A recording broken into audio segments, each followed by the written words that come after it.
وہ کیا کیا چیزیں ہیں جسے نماز مکروہ تنزیہی ہوتی ہے؟ سجدہ یا رکوع میں بلا ضرورت 3 تسبیح سے کم کہنا۔ اگر مقتدی 3 تسبیحیں نہ کہنے پایا تھا کہ امام نے سر اٹھا لیا تو امام کا ساتھ دے۔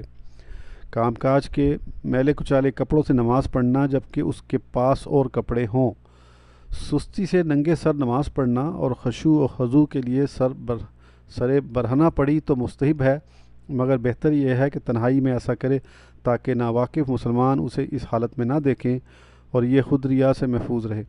پیشانی سے خاک وغیرہ چھڑانا ہاں اگر تکلیف دہ ہو یا خیال بڑھتا ہو تو حرج نہیں، اور نماز کے بعد چھڑا دینا چاہیے تاکہ ریا نہ رہے۔